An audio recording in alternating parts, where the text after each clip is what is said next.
Hello दोस्तों, स्वागत है आप सभी का हमारे चैनल हिंदी साहित्य समाधान में। तो दोस्तों, अभी तक मैंने भारतीय काव्य शास्त्र से जुड़े हुए जितने भी महत्वपूर्ण टॉपिक पढ़ाए, उन्हीं के आधार पर आज की इस वीडियो में 50 बहुत ही महत्वपूर्ण प्रश्नों की एक प्रश्नोत्तरी लेकर आई हूँ। ये प्रश्न ऐसे हैं जो टीजीटी, पीजीटी और यूजीसी नेट जैसी परीक्षाओं में सीधे सीधे पूछे जाते हैं। ठीक, तो इस वीडियो में आप इन सभी प्रश्नों को सॉल्व करेंगे मेरे साथ, ताकि आप खुद अपनी तैयारी का सही मूल्यांकन कर सकें। तो ये वीडियो हर उस छात्र के लिए बहुत ही उपयोगी है जो परीक्षा को गंभीरता से लेते हैं।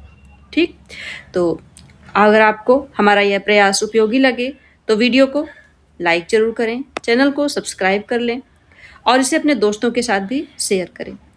और हाँ, एक बात बहुत ही ज़रूरी है कि जिन विद्यार्थियों को इन प्रश्नों की पीडीएफ चाहिए, वे नीचे डिस्क्रिप्शन में दिए गए लिंक से इसे डाउनलोड कर सकते हैं। ठीक, तो चलिए बिना समय गंवाए हुए शुरू करते हैं आज की ये मोस्ट इम्पॉर्टेंट अपनी प्रश्नोत्तरी। तो पहला प्रश्न है, काव्य की आत्मा रीति को किस आचार्य ने माना है? किसने रीति को काव्य की आत्मा माना? तो पढ़ेंगे आप लोग, 4 ऑप्शन दिए गए हैं। आंसर होगा आचार्य वामन ने। इन्होंने ही रीति को काव्य की आत्मा माना। दूसरा प्रश्न है, शब्दार्थो सहितो काव्यम, ये काव्य लक्षण किस आचार्य का है? तो ये कहा हमारे आचार्य भामह ने। इन्होंने ही कहा शब्दार्थो सहितो काव्यम। तीसरा प्रश्न, आचार्य मम्मट द्वारा स्वीकृत काव्य लक्षण क्या है? मम्मट ने काव्य लक्षण की परिभाषा क्या दी थी? तो मम्मट ने दिया था तद्दोषो शब्दार्थो सगुणो अनलंकृति ही पुनः क्वापि। ऑप्शन बी सही हो जाएगा। अगला, रस सिद्धांत के प्रथम व्याख्याता कौन है? तो रस सिद्धांत के प्रथम व्याख्याता आचार्य जो हैं वो हो जाएंगे भट्ट लोलट। Option C.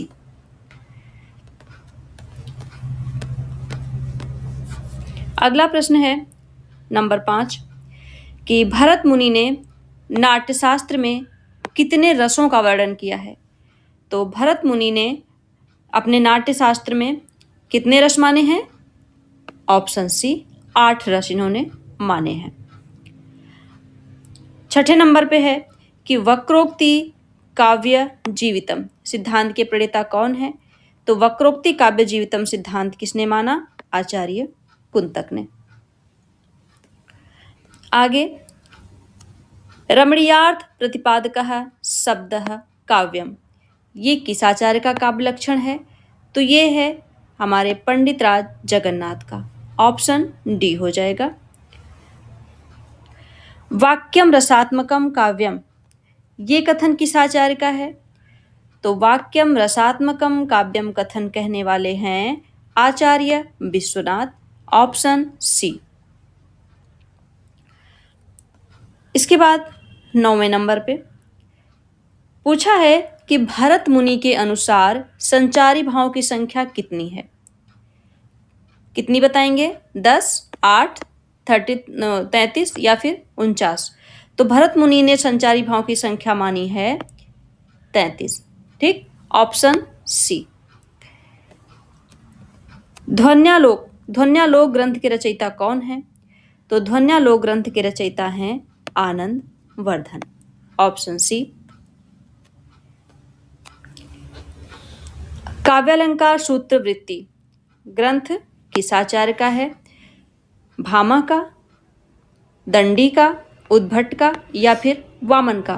तो काव्यालंकार सूत्र वृत्ति ये हो जाएगा आचार्य वामन का। आगे, काव्य हेतु के रूप में प्रतिभा, व्युत्पत्ति और अभ्यास, इसकी स्वीकृति किसने दी? मतलब काव्य हेतु के रूप में प्रतिभा, व्युत्पत्ति और अभ्यास, ये 3 काव्य हेतु किसने माने? तो ये माने आचार्य मम्मट ने। Option B. 13 नंबर का प्रश्न है कि भरत मुनि ने कितने अलंकारों का उल्लेख किया है। भरत मुनि ने कितने अलंकारों का उल्लेख किया? तो इन्होंने 4 अलंकारों का उल्लेख किया। कितने? 4। कौन कौन से? तो उपमा, रूपक, दीपक और यमक। इन्होंने यही 4 मुख्य अलंकार को माना है। आगे आचार्य दंडी ने अलंकारों की कुल संख्या कितनी मानी है? तो आचार्य दंडी ने अलंकारों की कुल संख्या मानी है 39। कुल पूछा है ना, तो कुल अलंकारों की संख्या इन्होंने 39 मानी है। वात्सल्य को स्वतंत्र रस के रूप में किस आचार्य ने स्वीकार किया? एक रस वात्सल्य भी माना है। ये किसने माना है? तो वात्सल्य रस को माना है आचार्य विश्वनाथ ने। अगला है कि विशिष्ट पद रचना रीति, ये उक्ति किस आचार्य से संबंधित है? तो विशिष्ट पद रचना रीति आचार्य वामन का है। अगला है कि केवल प्रतिभा को काव्य का हेतु मानने वाले आचार्य कौन से हैं? तो काव्य हेतु तो 3 होते हैं, प्रतिभा, व्युत्पत्ति और अभ्यास। लेकिन केवल प्रतिभा को काव्य हेतु किसने माना? तो केवल प्रतिभा को माना आचार्य हेमचंद्र ने। साहित्य जनता की वाणी है, ये कथन किसका है? किसने कहा कि साहित्य जनता की वाणी है? तो ये कहा हमारे रामविलास शर्मा ने। इन्होंने ही कहा कि साहित्य जनता की वाणी है। ऑप्शन सी सही हो जाएगा। आगे है कि हृदय की मुक्तावस्था रस दशा कहलाती है। हृदय की मुक्तावस्था रस दशा कहलाती है। कथन किसका है? तो ये कहने वाले हैं आचार्य रामचंद्र शुक्ल। इन्होंने ही कहा कि हृदय की मुक्तावस्था रस दशा कहलाती है। भरत मुनि ने रीति के लिए किस शब्द का प्रयोग किया? तो भरत मुनि ने रीति के लिए प्रवृत्ति शब्द का उल्लेख किया। किसका? प्रवृत्ति। Option C. आगे है कि उपमेय में उपमान का आरोप होने पर कौन सा अलंकार होता है? तो उपमेय में उपमान का आरोप होने पर उपमा होगा, उत्प्रेक्षा होगा, रूपक होगा या संदेह होगा। तो कोई नहीं हो इसमें से, सभी नहीं। उपमेय में उपमान का जब आरोप होता है तो क्या होता है? रूपक अलंकार हो जाता है। ठीक, न उपमा, न उत्प्रेक्षा, न संदेह, रूपक अलंकार। आगे है कि उपमा अलंकार में उपमान किसे कहते हैं? तो उपमान उसे कहते हैं जिससे तुलना की जाती है। ठीक, जिससे तुलना की जाए उसी को कहते हैं उपमान। आगे माधुर्य गुण का संबंध मुख्यतः किन रसों से है? माधुर्य गुण, इसका संबंध किन रसों में होता है? तो माधुर्य गुण का जो संबंध है वो श्रृंगार, करुण और शांत रस में होता है। ठीक, ऑप्शन क्या हो जाएगा? सी हो जाएगा। अगला 24 नंबर पे आते हैं। श्रृंगार रस में मुख्यतः कौन सी रीति प्रयुक्त होती है? श्रृंगार रस में रीति बताना है, कौन सी रीति प्रयोग की जाती है? तो श्रृंगार रस में वैदर्भी रीति का प्रयोग होता है। Option C. आगे पानी गए न उबरे मोती मानुष चून, कौन सा अलंकार होगा? तो इसमें हो जाएगा श्लेष अलंकार। फिर है कि सादृश्य के कारण, मतलब समानता के कारण भ्रमवश एक वस्तु को दूसरी मान लेना, कौन सा अलंकार कहलाता है? तो समानता के कारण भ्रमवश जब हम एक वस्तु को दूसरी वस्तु समझ लेते हैं तो वहां पर हो जाता है भ्रांतिमान अलंकार। ऑप्शन सी।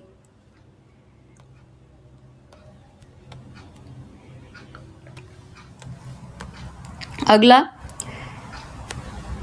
छंदो मंजरी ग्रंथ के रचयिता कौन है?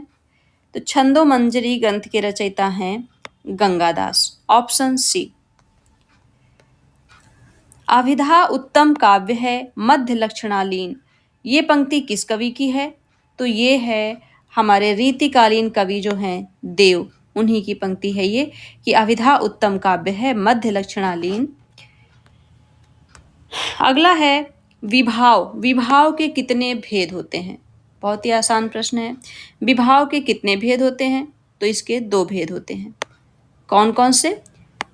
आलंबन और उद्दीपन। ठीक, तो ये विभाव के 2 भेद होते हैं। अगला, अनुभाव के कितने भेद होते हैं? तो अनुभाव के 4 भेद होते हैं। ठीक, कौन कौन से?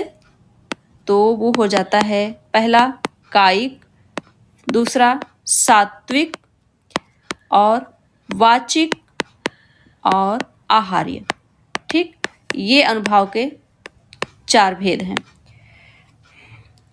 एक सेकेंड।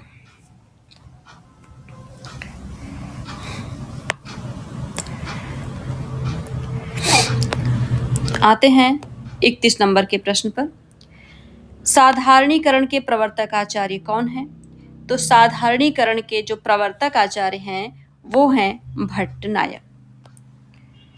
अगला, वाक्यम रसात्मकम काव्यम, तात्पर्य क्या है? तात्पर्य पूछा है वाक्यम रसात्मकम काव्यम, इसका तात्पर्य क्या होगा? तो इसका तात्पर्य होगा कि रस ही काव्य की आत्मा है, यानी कि रस की प्रधानता। विश्वनाथ का है ये सूत्र है वाक्यम रसात्मकम काव्यम, और उन्होंने रस की प्रधानता ही काव्य में मानी है। काव्य प्रयोजन के संदर्भ में भामह का मत क्या है? भामह का मत क्या है? तो उनका मत है पुरुषार्थ चतुष्टय। पुरुषार्थ चतुष्टय का मतलब क्या है? धर्म, अर्थ, काम और मोक्ष, यही 4 काव्य प्रयोजन के संदर्भ में इन्होंने माना है। आगे, कारण के अभाव में कार्य की उत्पत्ति। कारण के अभाव में कार्य की उत्पत्ति किस अलंकार में होती है? तो ये होती है विभावना अलंकार में। कारण नहीं है फिर भी कार्य हो रहा है। मैंने पढ़ाया था आप लोगों को कि बिनु पद चले सुने बिनु काना, इस विभावना अलंकार। तो कारण के अभाव में कार्य की उत्पत्ति होना, विभावना अलंकार। आगे, वक्रोक्ति और अतिशयोक्ति को पर्याय मानने वाले, वक्रोक्ति और अतिशयोक्ति को क्या किया? उसे दूसरे का पर्याय माना। किसने? किस आचार्य ने माना? तो ये माना आचार्य भामह और आचार्य दंडी ने। Option B. रीति संप्रदाय की प्रमुख दुर्बलता क्या मानी जाती है? तो रीति संप्रदाय की जो प्रमुख दुर्बलता है वो है भाव की उपेक्षा। क्या हो जाएगी? भाव की उपेक्षा। Option C. 37 नंबर पर है कि काव्य आत्मा की संकल्पनात्मक अनुभूति है। कई बार पूछा जा चुका है। काव्य आत्मा की संकल्पनात्मक अनुभूति है, कथन किसका है? तो ये कथन है हमारे जयशंकर प्रसाद का। ठीक, ऑप्शन सी।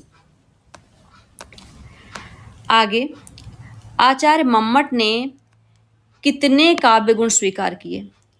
तो मम्मट ने 3 काव्य गुण स्वीकार किए हैं। कौन कौन से? माधुर्य, ओज और प्रसाद।